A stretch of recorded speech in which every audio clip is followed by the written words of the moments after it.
KCS families, I'm Mallory Sterling, and I'm the Knox County Schools District STEM Facilitator. Today we are going to be doing a STEM challenge that is appropriate for grades kindergarten all the way through 5th grade. Hi boys and girls, today you're going to be a structural engineer. Do you know what a structural engineer does? I want you to think about that word structure and what you already know about engineering. What might they do in their day-to-day job? You can even look at the pictures that I've posted. What might they do? Go ahead and share with a family member. What do you think a structural engineer does? Okay, a structural engineer is someone that just makes sure architectural components are structurally sound. So beams, foundations, columns, flooring. And what does structurally sound means? It means that it's safe. So if you can see my picture on the right-hand side of your screen, you'll see a bridge. And what is that bridge covered in? It's covered in ice. So bridges and buildings have to be structurally sound or safe to external factors like snow, ice, wind, even earthquakes. And then you can see my picture on the left. Those are skyscrapers. And structural engineers have to think about internal factors as well. So people, furniture, can that building structurally hold everything inside? Does anyone know where this is? Do you notice anything? Yeah, that's Knoxville. I want you to look at these buildings. Think about, what did structural engineers have to do when approving the designs for these buildings? How did they have to design these buildings so that they were safe from internal and external factors? Does anyone know where this is? This is Nashville, our state capital here in Tennessee. Look at those buildings. There are a lot more buildings and skyscrapers in Nashville than there are here in Knoxville. But think about, what might a structural engineer had to think about when designing these?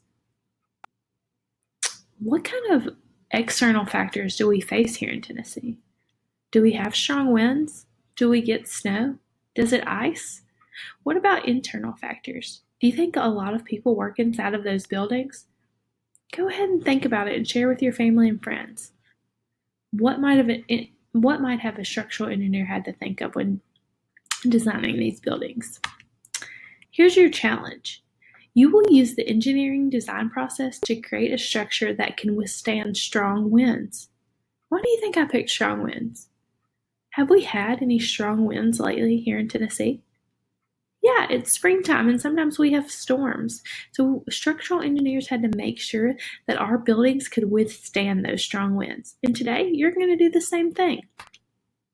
First, we're going to talk about criteria and constraints. So constraints are just what holds an engineer back. So do they have a timeline? Do they have a deadline that they have to meet? When do they have to get it done? Money. How much money do they have to spend? How much money can they spend on building the building? What about supplies? How many items can they use? Your constraints are, you have to use more than one household item to build your structure.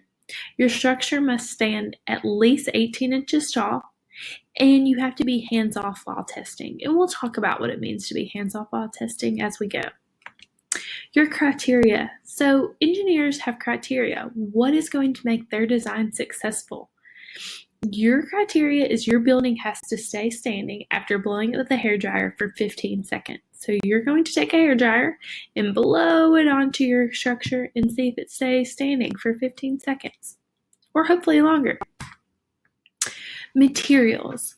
So first you need any household items that you have to build your structure. Some examples might be popsicle sticks, paper, cups, cardboard boxes like a cereal box, Legos, toilet paper or paper towel rolls, straws, blocks, aluminum foil. And you're not limited to any of those materials, but those are just some ideas to get your brain thinking. You might need tape or glue to hold your structure together. You'll need a hairdryer for testing, a ruler or a tape measure to make sure that your structure is 18 inches long, and a timer to make sure that you're blowing for 15 seconds. Let's talk about the engineering design process. I'm sure you've seen this in your science class, or even if you have a STEM classroom at your school. The engineering design process is a process that engineers go through to make sure that their design is as successful as possible. So the first step is ask. This is where engineers ask themselves questions. They figure out what their problem is. Then you have imagine. It's where you think about all the possible ways that you could solve this problem that you have. Then planning. So engineers develop a plan for their design. Then they create their design and test it. And then the most important step of all is to improve. So engineers always see opportunity for improvement and growth. And you can see that the engineering design process is a big circle. So engineers can just keep going through those steps until their design is what they need it to be. So your first step is to ask. I want you to ask yourself, what makes a strong structure? What materials might help create a strong structure?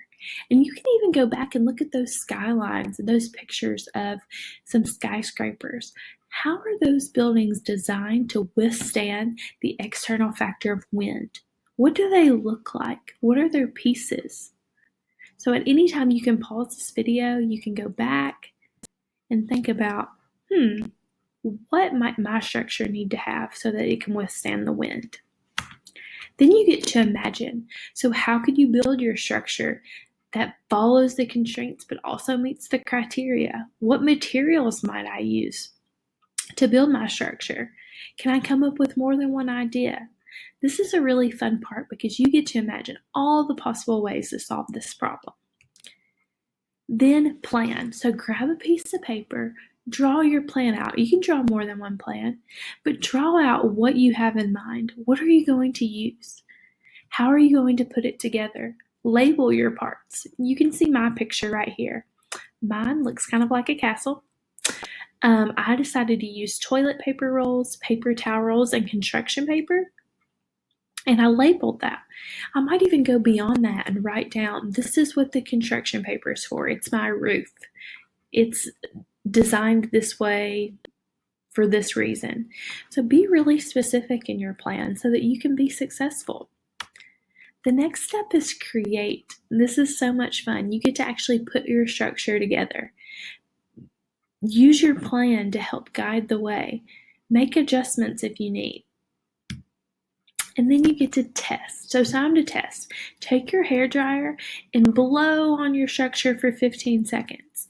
You can even take your hairdryer and put it at different angles. How does the wind blow? Think about your own home when there's a storm or it's windy outside. How does the wind hit your house?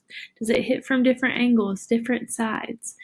So take time to test your structure. How strong is it? Is it secure? Is it structurally sound?